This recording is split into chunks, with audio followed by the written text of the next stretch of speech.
अस्सलाम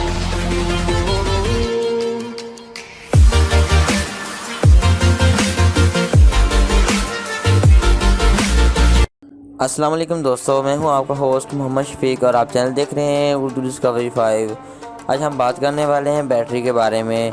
और ये आजकल हर तकरीबन शोबे में बैटरी यूज़ होती है। हमारे मोबाइल एंड्रॉयड फ़ोन में भी यूज़ की जाती है बैटरी, और लैपटॉप वगैरह में भी की जाती है। कैसे ईजाद हुई और इसमें क्या क्या इस्तेमाल होता है, आज उसके बारे में हम बात करेंगे। लेकिन इससे कबल नए आने वाले साथियों से गुजारिश है कि अगर आप मेरे चैनल पर नहीं हो तो प्लीज़ सब्सक्राइब कर दें और साथ लगे बेल आइकन को दबा दें ताकि मेरी हर नई आने वाली वीडियो आप तक जल्द पहुंच सके। तो चलते हैं वीडियो की तरफ। बैटरी की तहकीक पर मुंतज होने वाले अवलीन कामयाब तजुर्बा तो किसी साइंसदान फिक्शन मूवी का एक मंजर मालूम होता है। तालवी मौजद लेगू गेलूनी ने अपनी लैब में काम के दौरान देखा कि एक मुर्दा मेंढक की टांग दो मुख्तलिफ तत्वों के साथ लगने पर थोड़ी सी हिलती है।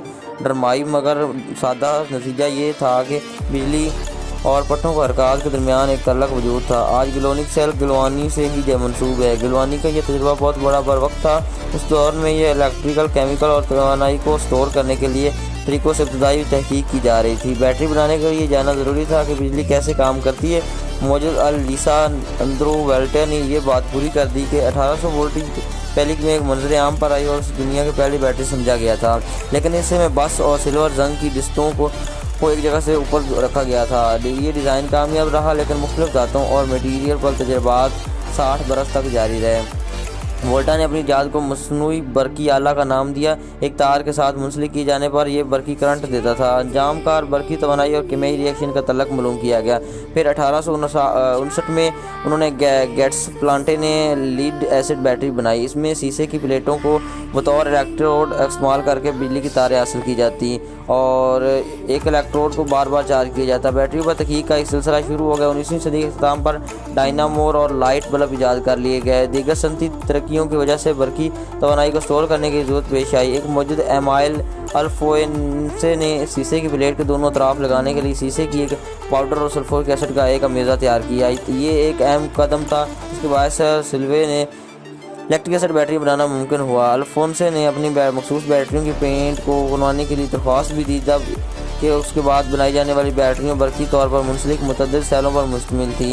ये इलेक्ट्रोकेमिकल बरकियाती सेल बैटरियों को आपस में जोड़ने का जरिया बन गया।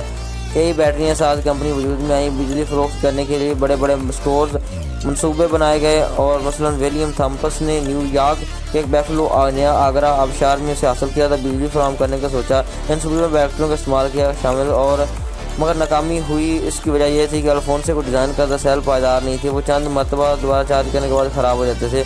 सेलों की पावर ख़त्म होने के मसले का हल जानने के लिए बैटरियों की दर्जा हरारत बंदियों को जानना ज़रूरी था। बैटरियों को दो अक़साम होती हैं, एक प्राइमरी बैटरी होती है और सेकेंडरी बैटरी होती है। प्राइमरी बैटरियाँ मसलन टॉर्च की बैटरी होती है, एक मरतबा चार्ज करने के बाद ज़ाया कर दी जाती है क्योंकि उसमें और मुहैया करने वाली केमिकल रिएक्शन ख़त्म हो जाते हैं। सेकेंडरी बैटरियाँ कार की बैटरी दोबारा चार्ज करने के लिए इस्तेमाल होती है। इन केमिकल रिएक्शन को दोबारा दोहराना मुमकिन होता है। इन्हें स्टोरेज बैटरियाँ भी कहा जाता है। हमारे दौर में बस बैटरियों को ज़ाहिरी सूरत ही तब्दीली आती है।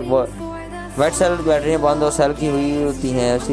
शीशे की प्लेटों और स्टोरेज वाली बैटरियों को गाड़ियों में बहुत ज़्यादा इस्तेमाल किया जाता है। लेकिन आजकल जो पाउडर वाली बैटरियाँ हैं वो बहुत ज़्यादा मुफीद हैं और जिनमें तेज़ाब नहीं डलता वो उनसे भी ज़्यादा मुफीद है। उनकी ज़्यादा अच्छी टाइमिंग है। उम्मीद करता हूँ ये छोटी सी वीडियो आपको बहुत ज़्यादा पसंद आई होगी। तो मिलते हैं नेक्स्ट वीडियो में। लेकिन इससे कबल मेरे चैनल आप टेक्निकल वो देखना चाहते हैं तो उसका लिंक आपको डिस्क्रिप्शन में मिल जाएगा, वहाँ जाकर उसको सब्सक्राइब कर दें। तो मिलते हैं नेक्स्ट वीडियो, तब तक के लिए अल्लाह।